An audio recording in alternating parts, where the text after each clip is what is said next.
Hello everyone, आज इस session में बात करेंगे नीम करोली बाबा द्वारा दी गई उन 4 टिप्स के बारे में जो जीवन में हमें दूसरों के साथ साझा नहीं करनी चाहिए। आइए जानते हैं क्या है पूरी डिटेल। अगर वीडियो पर नए हैं तो प्लीज़ चैनल को सब्सक्राइब करें।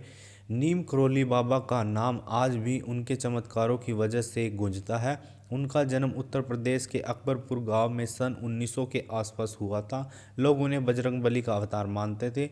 उनका स्वभाव बेहद सरल था। उनके चमत्कारों की कहानी आज भी लोगों की जुबान पर सुनने को मिलती है। नीम करोली बाबा ने जीवन की 4 ऐसी बातों का जिक्र किया है जो हमें कभी किसी दूसरे के साथ साझा नहीं करनी चाहिए। पहली है दान पुण्य। नीम करोली बाबा का कहना है कि जब भी आप अध्यात्म में रुचि लेते हैं और इसके प्रभाव के चलते जब दान पुण्य के कार्य करते हैं तो इसका बखान कभी किसी के सामने नहीं करना चाहिए। दान पुण्य का व्याख्यान जब आप दूसरों के सामने करते हैं तो उसके बदले मिलने वाला आध्यात्मिक फल अधूरा रह जाता है। इस प्रकार का बखान आपके जीवन में नकारात्मकता को पैदा करता है। इससे इंसान के चरित्र पर भी प्रश्न उठने लगते हैं। लोग आपके दान को अभिमान समझने लगते हैं। इसीलिए समाज में आपके चरित्र पर सवाल खड़े होने लगते हैं। कोई भी इंसान नहीं चाहेगा कि उसके आध्यात्मिक चरित्र पर कोई सवाल उठाए। पॉइंट नंबर 2, आमदनी का खुलासा।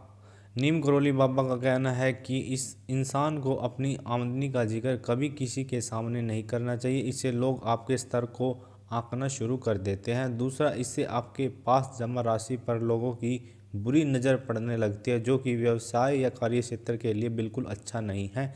लोगों की बुरी नज़र से आपकी आय के स्रोत बाधित हो सकते हैं। इसलिए अपनी आमदनी या धनराशि के बारे में किसी से बात करना अभी से बंद कर देना। नंबर 3, कमजोरी या ताकत। अपनी कमजोरी या ताकत के बारे में कभी किसी को न बताएं। अगर आपके जीवन में कोई त्रुटि या मतलब कि कोई घटना हुई है तो उसे कभी लोगों के सामने उजागर न करें। जब आप अपनी कमजोरी दूसरों को बता देते हैं तो षड्यंत्रकारी के लिए आप पर प्रहार करना आसान हो जाता है। शत्रु आपकी कमजोरी को पकड़ने के बाद ही आप पर हावी होते हैं।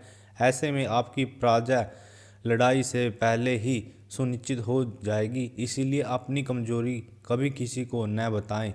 इसी तरह अपनी ताकत के बारे में भी कभी किसी को न बताएं। दूसरों के सामने अपनी शक्तियों का बखान करने से शत्रुओं को आपकी रणनीति पहले से ही पता चल जाएगी। इससे वह सतर्क हो जाएंगे और प्रबल रणनीति के साथ मुकाबला करेंगे। ऐसे में समय आने पर आप अपने प्रभाव को दिखाने में सक्षम नहीं रह पाएंगे। नंबर 4, अतीत में हुई घटनाएं। जीवन में आपका जो भी अतीत रहा है या जो कुछ भी आपके साथ घटित हुआ है उसके बारे में भूलवश भी किसी को न बताएं। अगर अतीत में आपने कोई बुरा काम किया है या किसी ऐसे कार्य में संलिप्त रहे हैं जिसके चलते समाज में आपको शर्मिंदगी उठानी पड़ सकती है तो उसे किसी से साझा न करें। ऐसी कमियों को जानने के बाद शत्रु को आप पर उंगली उठाने का मौका मिल जाता है। ऐसी बात का सहारा लेकर वह आपको समाज में नीचा दिखा सकता है। यह थी नीम करोली बाबा द्वारा दी गई 4 टिप्स जो ज़िंदगी में हमें अपनानी चाहिए। अगर वीडियो पसंद आए वीडियो को लाइक, चैनल को सब्सक्राइब जरूर करें।